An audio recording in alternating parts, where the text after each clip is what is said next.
पाकिस्तान की दिफाई सलाहियत भारत से बेहतर हो गई। ये आज रिकॉर्ड पर जैन साहब हम कहते हैं, लिख लें आप जी कि हम ये जुमला इस्तेमाल कर रहे हैं कि दुनिया की सबसे बड़ी सुपर ताकत पाकिस्तान है। अब इसके लिए कि हमने 2 सुपर पावर को तक दे दिया, इंडिया हमारे लिए कोई हैसियत नहीं रखता।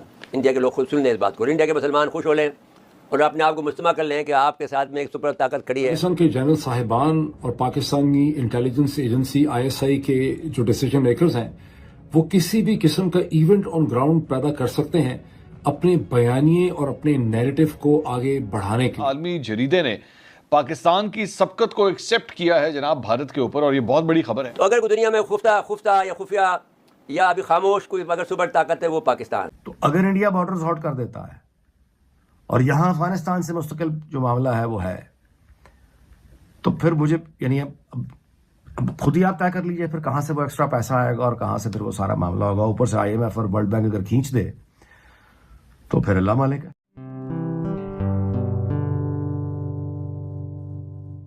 नमस्ते दोस्तों, जय हिंद। निक न्यूज़ बर्नर की रिएक्शन वीडियो में आप सभी का स्वागत है।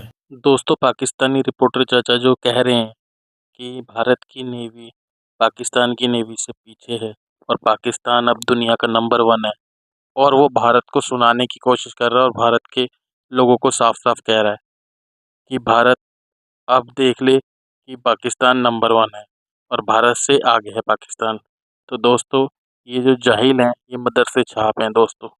और वैसे भी इन चाचा का ना दिमागी संतुलन हिला हुआ है, ये बोलने से पहले तो कुछ सोचते नहीं है और साफ साफ तो वैसे भी नहीं बोल पाते। और वहीं दूसरी तरफ जो इनका दूसरा जर्नलिस्ट है वो भी तो कुछ बयान दे रहा है। दोस्तों, जो पाकिस्तानी पत्रकार हैं मोहित बिरजाना, उन्होंने भी बयान दिया है कि जिस तरह से पाकिस्तान ने भारत में आतंकवाद फैलाया है, भारत में आतंकवादी भेजे हैं, जिहादी भेजे हैं। और दोस्तों, ये बयान पाकिस्तानी पत्रकार दे रहा है और इनको साफ साफ पता है कि अब भारत से नहीं लड़ सकते हैं।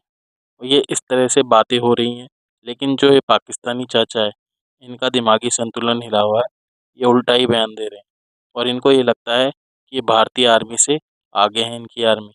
और दोस्तों, हमेशा से ये इस तरह के बयान देते हैं, लेकिन दोस्तों इनका बयान किसी मायने नहीं रखता, क्योंकि इनको इनकी औकात पता है। जो देश ही भीख से चलता है वो क्या लड़ेगा।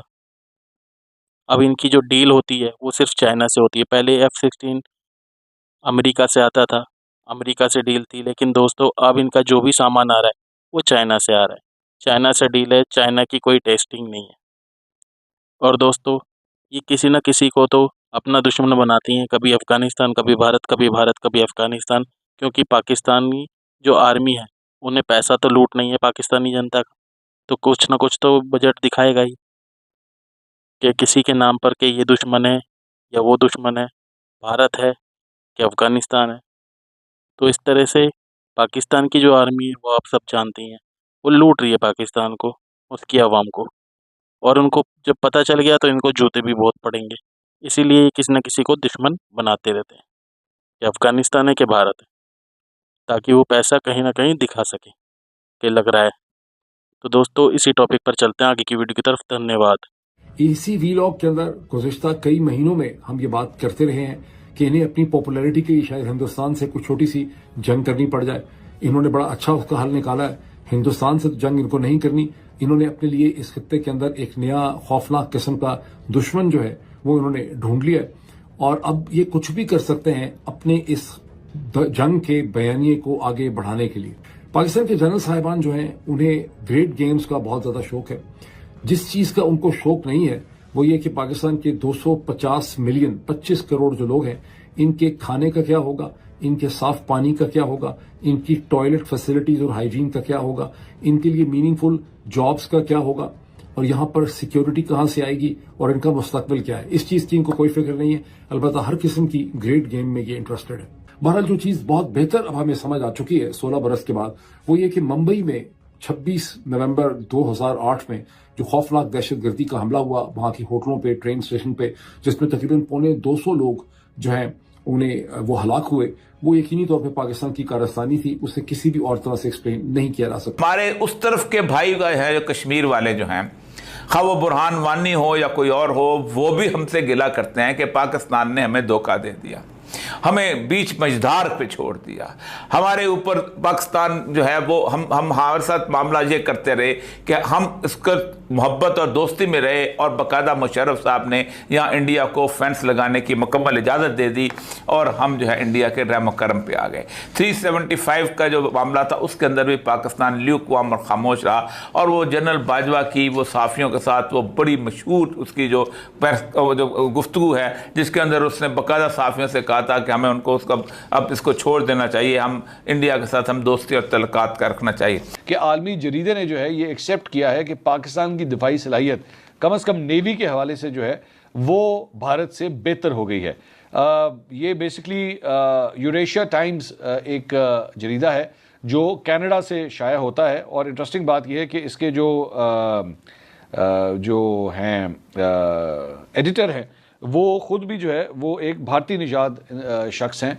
तो उन्होंने ये रितु शर्मा लिखने वाली ऑथर हैं, और इन्होंने लिखा है Pakistan eclipses Indian navy in AIP submarine tech set to widen the gap with Chinese Hangor class subs, यानी कि सबमरीन्स। इसमें लिखा है the Indian navy inducted the 6th and final submarine of the P-75 Scorpion project along with a stealth frigate and a guided missile destroyer. Though an unprecedented feat, the air independent propulsion AIP technology still eludes the Indian Navy's submarine fleet. कि ये जो technology है air independent propulsion AIP technology, ये अभी भी Indian navy के पास नहीं है, जबकि ये पाकिस्तान के पास मौजूद है। उन्होंने कहा in contrast the Chinese build Hangor class submarine is likely to enter the Pakistan navy's fleet as scheduled.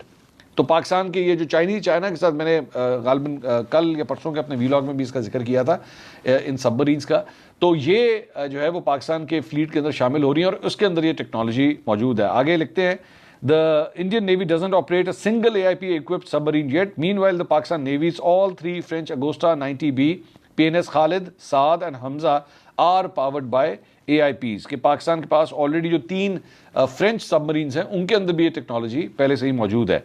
उन्होंने आगे लिखते हैं जी as per the current progress the Hangor submarines are expected to join the Pakistan navy by the late 2020s and early 2030s. Upon completion, the submarines will join the Pakistan Navy's fleet, taking the strength of the AIP equipped boats to 11.